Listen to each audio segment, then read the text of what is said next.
Hello everyone, I'm ImKibitz and welcome back to Timberborn, where the age of fur and flesh will soon be behind us, as we're gonna be replacing all of our little beavers with robots. Mechanical golems that can do all the jobs the beavers do, so we can just cut out the beavers. And let the age of steel begin. So if you're excited for that, remember to subscribe and leave a like. And if you're interested in this game, check it out on Steam. First link in the description. Update 2 has added in a ton of new stuff, like the golems I just mentioned. Gravity batteries that we have set up here, which store power with kinetic force, and a ton more. But today, yes, Golems is the name of the game. But we have much to do before we get there. Number 1, blowing stuff up. Because we need to redirect some water down over this way and optimize our colony. Because to make the golems, we're gonna need to make a huge golem part factory, assembler, and charging stations all over the place, along with these control towers. And while we have most of our beavers working on this giant mega dam project, we need more power. If we're building a mechanized army, you're gonna need the juice. So, lots of stuff we can optimize around here. Mostly these water wheels up front. They're providing us with most of our colony's power, but they could be a lot more efficient if I was better with the water. So what I can do here is I can direct most of the water to more central locations. So if I built the levees like this, I'm pretty sure the water flowing this way will have a faster current right through the middle here, I think. That's number 1. Number 2 is a lot of the water is flowing over into other places, like over there and over here. And I can't really stop that. Well, technically I can, except then it causes a horrific flood across the colony. But what I can do is I can make the water a lot slower. So if I make another levee here and the water has to like kind of go around this, the water should more so flow into the center here as well. I guess I could also make the water a little bit deeper and maybe that could affect things. I don't really know, but we're gonna try it out because we don't really have another option. I guess make it something like that, and we'll make the water deeper again because maybe that will affect the flow rate too. Again, I don't really know. But yeah, this and that, gotta stop it. Gotta centralize everything front and center. Because 2,000-ish horsepower ain't gonna cut it, chief, when we have hundreds of mechs running around. And okay, I think this should work out, maybe, hopefully? Seems promising. We're in the middle of a drought right now, so we don't really have any of the flow rate happening. But I feel the concept's good, right? Yeah, like the water's trying to go this way, it's forced this way, probably wants to go this way instead. But then we're still gonna need more power. So back to this district, it looks like the dam is almost complete. We're gonna have the water flow from here and then skirt over this way and then just poop out wherever, right? And that'll keep this area all nice and green so we can turn it into farmland and more tree chopping areas.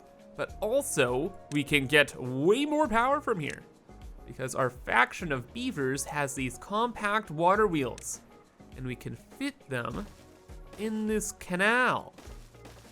And each of them probably will make a lot of power. It says like 40 horsepower per centimeter or whatever, but if we get the water flowing fast enough, maybe each of these can make 100 horsepower each, and that would be crazy. Then we just run the power line down here, of just a straight shot over to here, raise it up, and then we need to connect this to the main power grid. And I left the line all the way over here. So we have to take this pretty much to the other side of the world. A little annoying, but hey, look, it had to be done eventually. Specifically because I'm thinking our robotics factory is gonna be over here. So why not just get a head start on things? Plus, it's fun to see all these logs moving and grooving around. Like the art style of this game is just so unique, right? It's a good time. And back to the water. The drought is over. Did our flow rate experiments work? Again, our goal here is just to see all of the water is mostly flowing over this way, and some of it still is able to escape to the left and right so we don't flood. So how's it look initially? Well, lots of water wants to go there. That's not good. But it's looking pretty good going forward. Oh my gosh, and you can see very clearly, this has helped dramatically. Look at this, hardly any flow rate going over that way. This way could be optimized a lot. And then down through the center, way more water flow. How's the horsepower on these bad boys? 450 on that one. This one's only 75. Yeah, well, once we're done building, it will be better, but proof of concept is looking good. But now how will the full design perform? Probably exceptionally well, I bet. So I changed it up quite a bit. Got rid of that little hill in the middle, and I got rid of like the 2 water wheel rows, and I just made 1 row. Why? Just so all of the water flow is focused in one place, so all of the water wheels can do a lot of work. Okay, but the water is a-flowing, and how are the numbers looking? So, yeah, over 1,000 horsepower, pretty good. About 900, solid, 900, yup, over 1,000, okay, yep. I think this was a really good call. We're doing great. Overall horsepower now in the colony, about 5,500 horsepower. That'll do to start. We still have this that's not fully set up yet, but oh bud, it is moving and it is grooving. Each of these, yeah, kind of like I expected, just making about 100 horsepower each. 174, sheesh. 125. Yeah, decent chunk. And that's not even hooked up to the main grid yet. Oh my gosh, we're gonna have like 7,000 horsepower by the time all this is done. Oh my gosh, and thank goodness I went to look, but the gravity battery is already charged. We just had a drought. Look at how fast it's moving up. Jeez Louise, man. That's pretty cool. We might need to make a couple more of these gravity batteries, man. Like if we can charge them this fast, this is insane. Anyway, back to this section though. Things have been progressing well. The whole dam here is done, so the water is flowing through here, out this way, and out into the abyss. But also, I've developed this area a little bit more by making some water pits just inside the colony. And they're just to keep everything green. Like if the ground is near water, it's nice and happy green. If not, death. So by having these water pits in the center of these green spaces, these areas should remain green during droughts, which is super good for civilization's stability. Ooh, and all this is now connected. Good, good. How much horsepower do we have? Wow, good guess me. Almost 7,000. So with power settled, lastly, I just want to reorganize our starter area. This area is being kind of left a mess. So just want to get rid of whatever I can, like empty this. This is empty, good. Empty that, please. Science centers, we don't need those anymore. Old factory stuff, goodbye. And what we're gonna try and do is blow up this. Try and add in more farmland over here. Or actually, you know what would be the best? If we had berry bushes over here. And then we could have a designated breeding pod area. So these would all be berry bushes, and then we just need berries and water and a breeding pod to make new beavers. And since we have the emergency water here to keep this area green and lush throughout the droughts, this will be the perfect place for all that. Just gotta rip up all the old stuff, because I want to destroy everything over here, please. And we're just gonna plant more foo. And in the middle of the field, we'll dig a huge pit just to store water during the droughts. And that way we won't have any more crop failures. But with that done, I reorganized this area and got it set up too. So now all of the breeding ponds are lined up here. We have tons of berry bushes. We have a nice little storage area for berries too. And I remembered there are roofs in this game. So I added in a nice little roof, and it looks like such a quaint little farming zone. Like, look at this. Gorgeous. And best thing of all, we never have to worry about droughts again because of the water pits. So that makes our colony essentially immortal. We're good to go forever. So we can start on the golem factory. Like I was saying earlier, we want to build it over here. I made a new district center just to set up this dam, but now we're gonna move it around and we're gonna optimize this area to be self-sufficient and then have all of the golem parts being manufactured here. To make this area self-sustaining, there needs to be a really good source of water. And we are going to have to enclose a large chunk of it down here. Plus, we're gonna want emergency water pits kind of all over the place. So we'll get one ready to go over there. Farming-wise, since we're gonna have the water pits there, we'll put down our farmhouses over here later. So we can fit one here and right next door. So you know what, let's just blow up this ridge. And somehow we'll fit in berry bushes and breeding pods there too. So all the important stuff will go in this area. Like the stuff we need to survive, like the bulk storage, houses, and of course our little food processing plant. I'll make a ton of bread. Yeah, water's being pumped there, breeding pods here, berry bushes there, like everything is good to go. Just gotta set up the district gates, and this will become its own little place. Please stop crying, don't worry, the gate's coming. There you go, and we're good. And we're gonna call this place now our Golem Factory. Okay, so Golem Part Factory.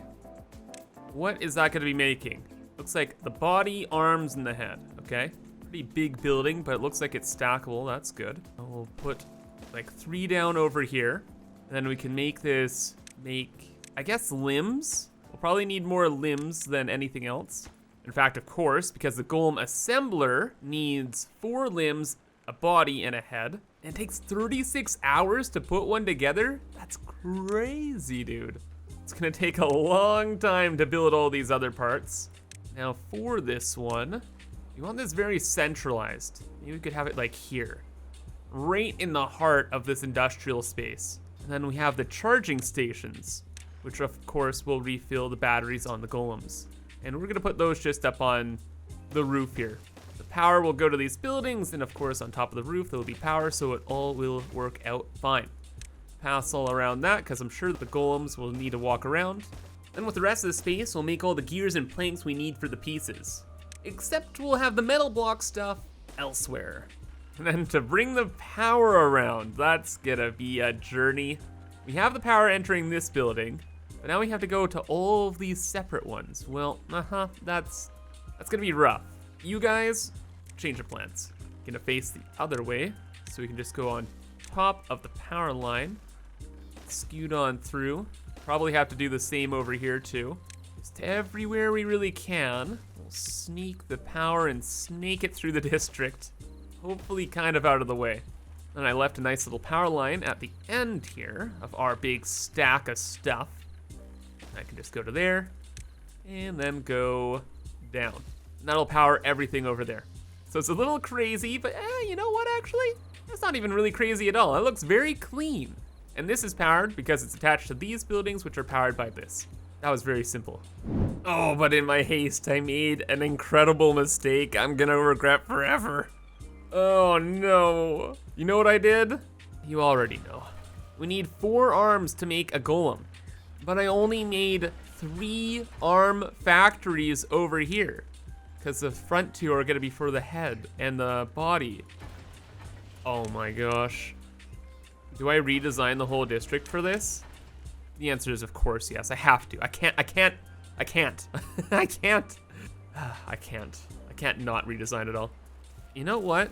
We can actually just make a couple of robots and have them rebuild everything.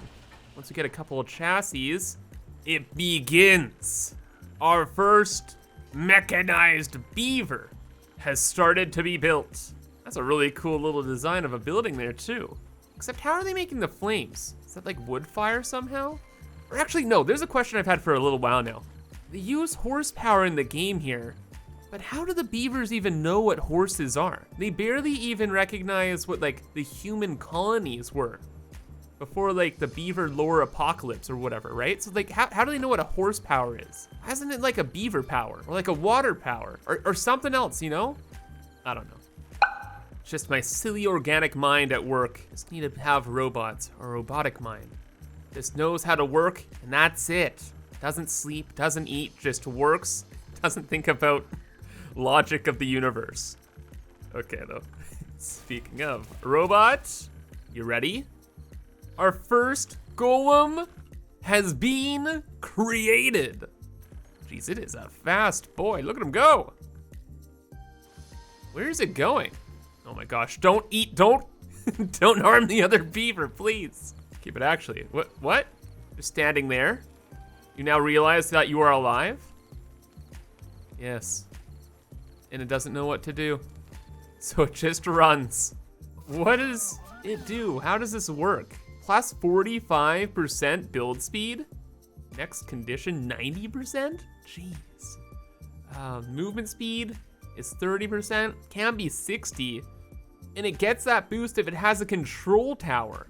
And then durability. I wonder if that's just its like lifespan. Because I wonder if these are immortal. I don't know. Let's give it a job. We need to rebuild some stuff, so now we have a new tab for golems. Okay, so it's either a golem workplace or a organics workplace.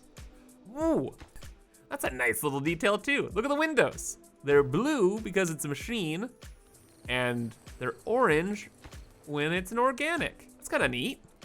But enough of that, let's get it to work. Let's destroy all this stuff and reorganize so we can have that extra parts factory in here. There we go. Path can scoot around. Now let's watch it go nuts. Oh, what the heck? It went for water? I don't know what it's doing. What's it doing? Just running around like a madman. I told it to build some extra power lines and this here. So, oh yeah, there it goes, it's building. As you would kind of expect. Oh yeah, the best thing is they don't sleep or eat or drink. So they're constantly just gonna run around and do whatever I need. Oh, but wait a second, no, I was wrong. Technically, it does need a sleep. It needs to recharge every so often. Oh, what? And he's already recharged? That was like 2 seconds. Ah, okay, cool. And he's off to it again. But now what should his permanent job be? Probably chopping trees, actually. The beaver's teeth can get hurt, but if we just have a robot dealing with this, probably makes more sense. But beware, organics. The robots are taking your jobs. Also, I wonder if different jobs affect durability differently too. Probably, if I had to guess, right? But we also have our next golem almost done. And for this next golem, we're gonna actually send him over to the Immortal District. I've already actually pre-set up some charging stations, and I want these golems working over here. Since there's always more trees, plus I wanted to build a control tower. Because it'd have excellent coverage, plus the beavers that are working here cannot keep up with the trees that are growing. So that'll help a ton. Oh, but wait, it needs power, right? No, it is actually powered by science? So 3 science an hour? I have no idea why that is, but it's actually fine. We have plenty of power still. Well, when our battery actually has energy and we're not in a drought. But we have this number cruncher that makes 10 science per hour. So I guess we're gonna need a lot more of them. And now we have that set up. We have this, we can power it on. But there he goes, control tower giving him the boost. And now 90% working efficiency, 60% run speed. Oh my gosh, he is moving and he is grooving. In fact, if we have the robot and we have like a wheel here, I wonder, there's no way this works, right? But if we have the robots running in the wheel, how much power do they make? And since they don't sleep, what will that mean? Oh no, game developers. This is beaver only. Dang it. Let me break the video game, come on. But I guess it's fine, it doesn't really matter. Soon, all robots will be doing all things. And if we build more gravity batteries to handle the droughts, then we will never need beavers again. And then our robots will rule the world. But anyway, that's gonna be all for today, so I hope you guys enjoyed and thank you for watching. Again, if you wanna check out the game, it's available on Steam, first link in the description. But for now, have a fantastic rest of your day, and bye-bye.